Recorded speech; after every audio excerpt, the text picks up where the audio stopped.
Hello students, good morning to everybody. Today I am going to teach you history class 8 chapter number 2. अभी chapter 2 चल रहा है and lecture number 2. इसके पहले हमने फर्स्ट लेक्चर दिया था, आज हम सेकंड लेक्चर देंगे. Everybody pay attention. Open your book history chapter 2 page number 131. Page 131. Everybody pay attention. Open your books, keep in front of you, pay attention. Listen your teacher carefully. First of all, the East India Company European arrivals. आप देखेंगे कि Vasco D gamma जो पुर्तगाल का navigator था, जब India का सी root का पता लगाया तो so many European traders began to arrive in India through the sea routes. And for example, पुर्तगाली, डच के लोग, यानी हॉलैंड वासी, यानी the Dutch company, Portuguese company, Spain company, British company, French company, Denmark company, so many European companies began to arrive India to trade in India. Understand it? तो arrival का अर्थ होता है प्रतिद्वंदी. The East India Company European arrivals, यानी India के अंदर so many European company India में आ गई और उन कंपनियों से इंग्लिश ईस्ट इंडिया कंपनी का प्रतिद्वंदिता बढ़ गई, कॉन्फ्लिक्ट बढ़ गया. Understand it? क्योंकि सभी कंपनियां यूरोप की थी और सभी कंपनियां चाहती थी कि हमारी सुपरमेसी रहे, तो इस सुपरमेसी के लिए सभी कंपनियों के बीच इंडिया की धरती पर कॉन्फ्लिक्ट हो गया और एक दूसरे के प्रतिद्वंदी बन गए, राइवल बन गए. First of all Portuguese navigators Vasco D gamma discovered the new sea route that link India to Europe. सबसे पहले आप जानते हैं कि आपको वास्को डी गामा, सबसे पहले वास्को डी गामा ने 1498 ईस्वी में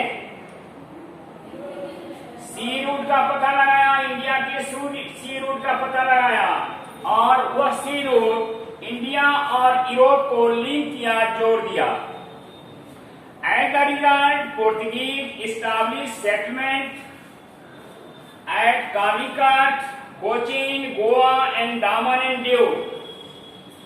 वास्को डी गामा के आने पर पुर्तगाली ईस्ट इंडिया कंपनी ने इंडिया के कालीकट, कोचीन, गोवा और दामन दीव में अपनी सेटलमेंट स्थापित किया, अपनी फैक्ट्री स्थापित किया. Understand it? एक फर्स्ट कंपनी थी यूरोप की. Secondly the Dutch, the people of Holland are called Dutch और the company of Holland is also called Dutch company. Understand it? The Dutch company established their trading centers. Trading centre को factory भी कहा जाता है. The trading centre at Surat, Ahmedabad, Surat और अहमदाबाद गुजरात में है already, Broach, Nagapattinam and Machilipatnam. इन स्थानों पर डच कंपनी अपना सेटलमेंट किया और अपनी ट्रेडिंग सेंटर स्थापित किया.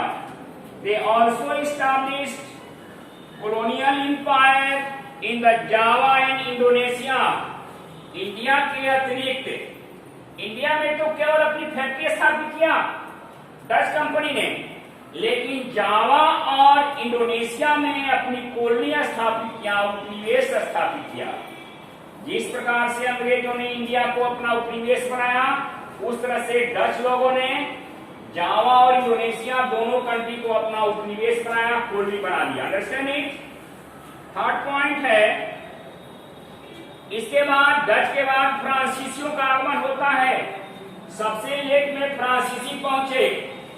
फ्रांसीसी कब पहुंचते हैं तो आप देखेंगे 1664 ईस्वी में पहली बार फ्रांस में फ्रेंच ईस्ट इंडिया कंपनी का फाउंडेशन हुआ, इस्टेब्लिशमेंट हुआ 64 में, और वह कंपनी इंडिया में 68 में पहुंची है 4 वर्षों के बाद।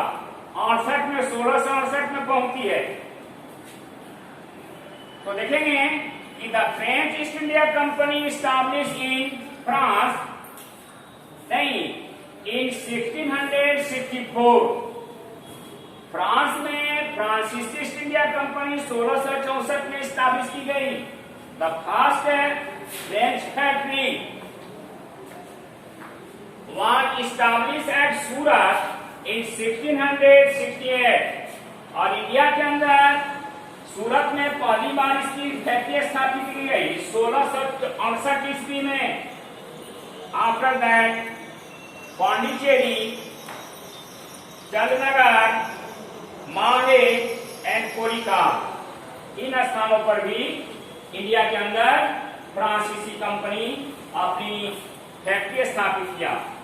आप देखेंगे ऐसे ही यूरोपियन कंपनियों के बीच में आपस में संघर्ष होता है बिजनेस के लिए। हमारी सुपरमेसी रहेगी, हमारा बिजनेस चलेगा, हमारा मार्केट आगे बढ़ेगा। इस मार्केट को बढ़ाने के लिए सारे के सारे लड़ना शुरू कर दिए, लेकिन at last the British east India company won the match, यानी इस स्ट्रगल में अंग्रेजों की जीत हो गई। सारी कंपनियां भाग गई छोड़कर, पलायन हो गई, इंडिया छोड़कर चली गई। स्ट्रगल फॉर दी पावर के लिए संघर्ष हुआ ये विदेशी कंपनियों के बीच में ही इंडिया की धरती पर। Pay attention everybody. During 17th and 18th century, the British and the French companies began to fight each other for their supremacy. 17वीं 18वीं सदी में ब्रिटिश ईस्ट इंडिया कंपनी और फ्रेंच ईस्ट इंडिया कंपनी अपनी supremacy के लिए भारत की धरती पर अपनी ट्रेड को आगे बढ़ाने के लिए आपस में लड़ने लगी। लंबे समय तक लड़ाई चली। At last east India defeated the French company and ruled over India about 200 years. अंत में अंग्रेजी सरकार, अंग्रेजी ईस्ट इंडिया कंपनी जो थी फ्रांसीसी ईस्ट इंडिया कंपनी को डिफीट कर दिया, पराजित कर दिया, और भारत के अंदर 200 वर्षों तक शासन किया। आपको याद दिला दें 200 वर्षों तक क्या हुआ। एक्यूरेट 190 वर्ष है। 1757 के प्लासी के युद्ध से लेकर आपको 1947 के गांधी जी की आजादी प्राप्त करने तक 15 अगस्त 1947 तक अंग्रेजों ने भारत में शासन किया, नियर अबाउट 119 इयर्स। अब देखेंगे कि अंग्रेजों ने अपने पांव कैसे फैलाया, कैसे एक व्यापारी बनकर आया। और आप जानते हैं कि 1700 बताया थे हमने 1717 ईस्वी में मुगल सम्राट फर्रुखसियर के फरमान के द्वारा, आदेश के द्वारा अंग्रेजों ने बिहार, बंगाल, उड़ीसा में अपनी व्यापार करने की परमिशन लिया और धीरे धीरे आगे बढ़ते गया। जाते जाते आप देखेंगे बैटल ऑफ प्लासी की बात जहां तक है, जहां फर्रुखसियर ने 1717 ईस्वी में 1717 ईस्वी में आदेश दिया था व्यापार करने का बिहार, बंगाल, उड़ीसा में ईस्ट इंडिया कंपनी को। वहां ईस्ट इंडिया कंपनी ने 1757 में मनमाना करने लगा। तो 1757 में घटना घटी क्या, उस मनमानी के रिजल्ट में बैटल ऑफ प्लासी हुआ। प्लासी एक जिला है वेस्ट बंगाल का, कलकत्ता में वेस्ट बंगाल, कलकत्ता से वहां 30 किलोमीटर दूर है पलासी डिस्ट्रिक्ट, वहां पर लड़ाई हुई थी। बंगाल के नवाब सिराजुद्दौला और ब्रिटिश सेनापति रॉबर्ट क्लाइव के बीच में घमासान युद्ध हुआ पलासी के मैदान में। That is called the battle of Plassey. 1757 में पलासी के युद्ध में लड़ाई हुई, जिसमें नवाब सिराजुद्दौला का जो सेनापति था मीर जाफर, वह नवाब को धोखा दिया। उसने देश के साथ गद्दारी किया मीर जाफर और अंग्रेजों से जा मिला।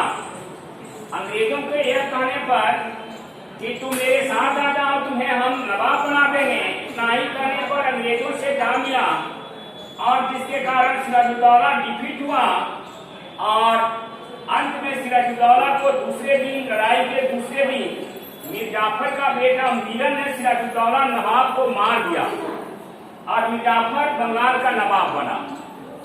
साल भर तक मीर जाफर गद्दी पर रहा।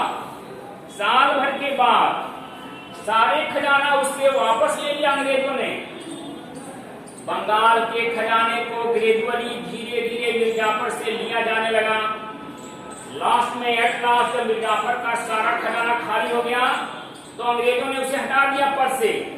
उसे ऐसे फिर नवाब चाहिए, न्यू नवाब, जो हमेशा पैसा उसे देते रहे। तो उसी का सन इन लॉ मीर कासिम था मीर जाफर का।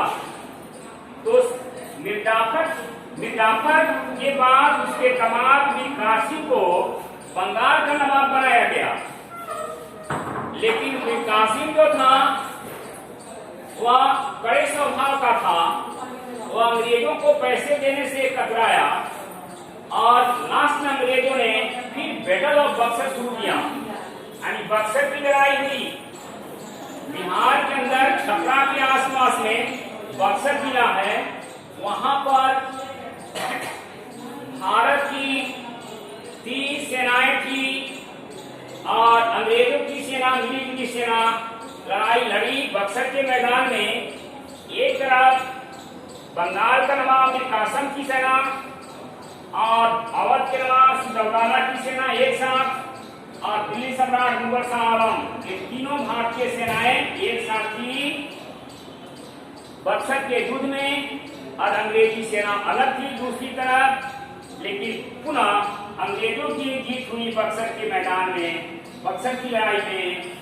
नहीं, बंगाल के नवाब मीर कासिम, अवध के नवाब सिराजुद्दौला, दिल्ली सम्राट मुगल सम्राट शाह आलम सेकेंड डिफीट हो गए 1764 में और अंत में 1765 में मुगल बादशाह पकड़े गए, उन्हें जेल में भेज दिया गया और जेल में कहा गया कि यदि आप संधि करते हैं मेरे साथ तो उसके तहत मुझे बंगाल, बिहार, उड़ीसा की दीवानी देनी होगी, तब आपको मुक्त किया जाएगा जेल से। यही कारण था कि दिल्ली सम्राट शाह आलम सेकंड ने अंग्रेजों के साथ 1765 में इलाहाबाद की संधि किया और बंगाल और बिहार, उड़ीसा को, तीनों प्रदेश को अंग्रेजों को हैंड ओवर कर दिया, जिससे अंग्रेज बंगाल, बिहार, उड़ीसा की दीवानी को प्राप्त किया और यहाँ के मालिक बन गया। यहाँ के लोग जो थे, निवासी थे, नहीं, सभी अंग्रेजों के अधीन हो गए और नहीं, तब से वह शासन करने लगे अंग्रेज यहाँ के। और इंडियन भाषा डिफीट होने के बाद अंग्रेजों का शासन, अंग्रेजों का पांव बिहार, बंगाल, उड़ीसा में दब गया। Rest next day.